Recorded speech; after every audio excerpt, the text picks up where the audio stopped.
Hey y'all, my name is Shaquille the Holistic One Gilchrist, and I'm back to you guys with another healing and a therapeutic word. All right, y'all. So I am going to be paraphrasing this word, but I still got one and I want to share it with you all. So I'm here to let someone know that you are still pregnant, for one, and then two, your promise is not a stillbirth. So whatever God told you that you were going to have, that you were going to give birth to in this season, you are. I know that there are a lot of trials, there are a lot of tribulation, there are a lot of things that we're going through as a body of Christ, and the devil is trying to make us feel as if that our promise is not promising, right? He's trying to make us feel as if like what God told us is not going to happen. Y'all, I'm going to be very honest with y'all. A lot of us feel like we did give birth to something, right?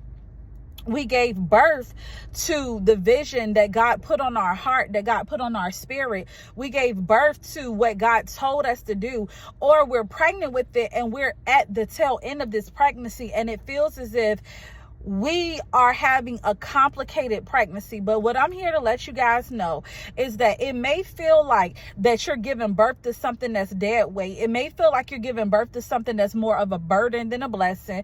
It may feel as if you're giving birth to something that's going to hold you back instead of hold you up. But trust me, that's just the attack of the enemy. Sometimes, y'all, it's a transition phase that has to happen, right? When it's some work that has to take place before we can really access the promise.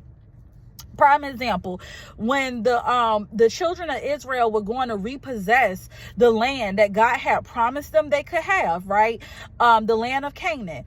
They wasn't just able to just walk into that promised land, even though that God told them that they could have it and that it was theirs. No, after he had told, I can't think of his name right now. I think it's Joseph or Joshua. After he had told Joshua, you are still going to possess this land, so be strong and courageous. The reality of the situation was that Joseph still had to send spies out to spy the land. They still had to set up a deal with Rahab to make sure that Rahab didn't snitch on them, and all of that stuff. They still had to cross through the Jordan. Even while doing that, they still had to walk around the wall of Jericho, right? So work had to take place in order to repossess their promise, in order to repossess their possession. So what I'm trying to tell y'all is that you are still pregnant, or you have given birth. And even if the promise may look like it's a stillbirth, what is a stillbirth? You push a baby out, right? You give birth to that baby, right? And then as soon as you give birth to that baby passes away. That is not the case. You may have just bought that home and you're already having some home issues, but that promise is still a promise. You may have just bought a home or moved into a place and you're trying to figure out how you're going to pay mortgage or utilities and things of that nature, but God told you to go there. God told you to make your way to the promise, and you did what he told you to do in obedience, and now it seems as if your faith is still being tested. But the promise is still the promise. It is not a stillbirth just because now that you have the promise, it does not feel like the promise is promising. The promise feel like it's lacking a little bit. You may have just got married and you were expecting for this marriage to not have any problems. You was expecting for the honeymoon phase to last forever. And then here you go. The honeymoon phase has ended a little bit quicker than you thought because something has taken place, and God is trying to show you all that it's some buffers. It's some things that need to happen in this marriage in order for you guys to be perfected. But God is saying the promise is still the promise. All things work together for the good of those who are called according to his word. And if you are called according to his word, if you are called, then you know for a fact that there will be difficulties. But the reality of the situation is that the promise is still the promise. This is not a stillbirth season. This is a birthing season, and or if you have already birthed that baby, this is still a season to rejoice. It may look hard. It may not look like the promise is doing what it's supposed to do, but do not let it get confused. Do not let the devil talk you out of a promise. I need to study the scripture more. So I'm not going to speak on what I don't know that well, but I am going to say in 2 Kings chapter 4:28, what stood out to me was that woman who Elijah had prophesied to and said, by this time next year, you will have a child. She said, my husband is very old, and I have not been able to have a child at all. Please don't promise something. Please don't get my hopes up. I'm paraphrasing, just to bring my hopes back down. Elijah came to her with the promise. He came to her saying, ask me for whatever it is that you may want. What can we do for you? And God has asked some of us, what can I do for you? Jaquil, my thought process is, Lord, why would you give me these amazing ideas? Why would you give me these dreams? Why would you dangle a carrot in front of my face that I can't have access to? God is not a God that he shall lie, y'all. He will not dangle carrots in front of your face. This lady said, please, man of God, don't get my hopes up just to tear them down.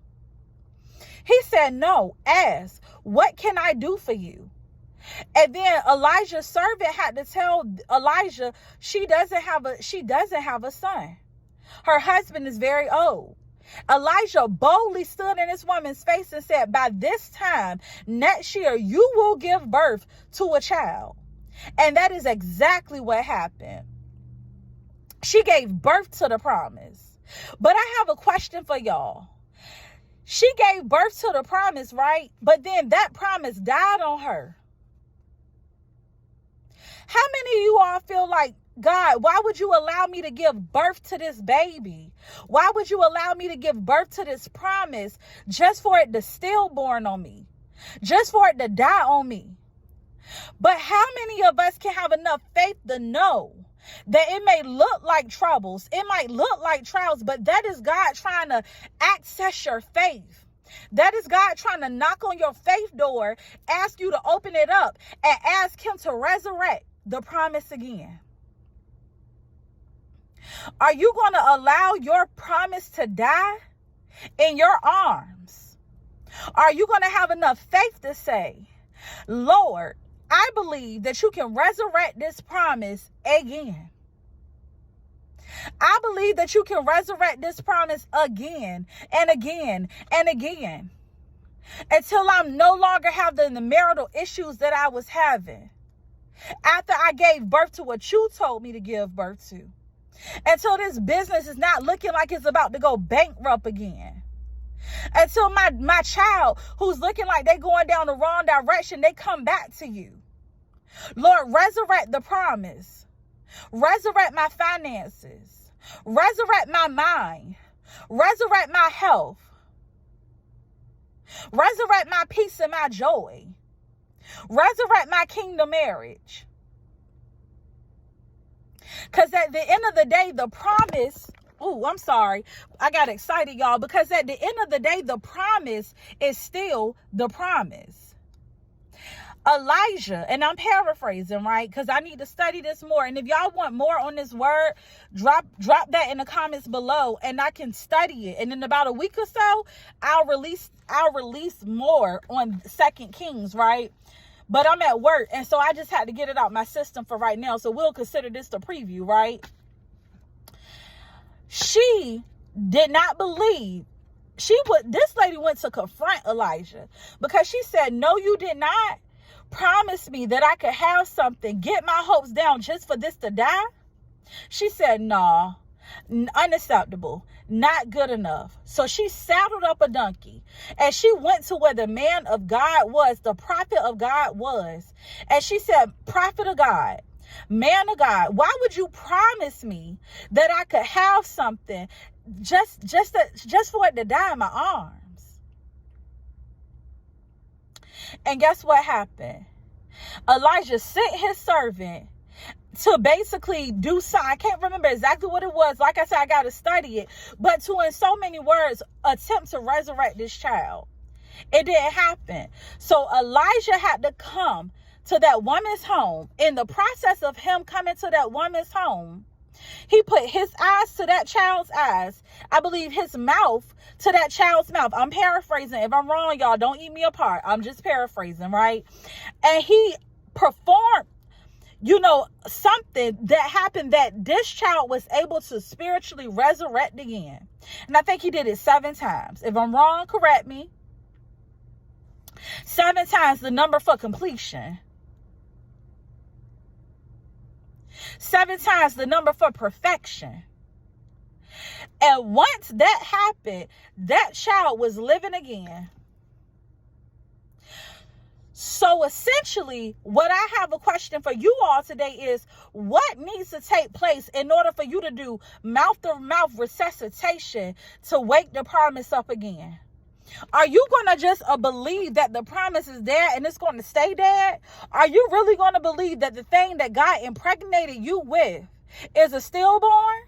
Or are you going to believe that this promise can awaken and arise again? This was just a paraphrased word. I was just at work and I had just been feeling like myself, like, Lord, you promised me these things. Why do I feel like the promise is not promising? He said, you are still pregnant. You have given birth to your blessing. And this promise, this baby, this pregnancy is not a stillborn. No, this word was not polished. Maybe I stuttered over a couple of things, but at the end of the day, I know what God said, and he's been telling me for a while. So like I said, y'all, if y'all want more of this word, I will study it. Give me a week to study it, and I'll bring it back to you polished if that's what you want. But for those who know, you know that the promise is not dead.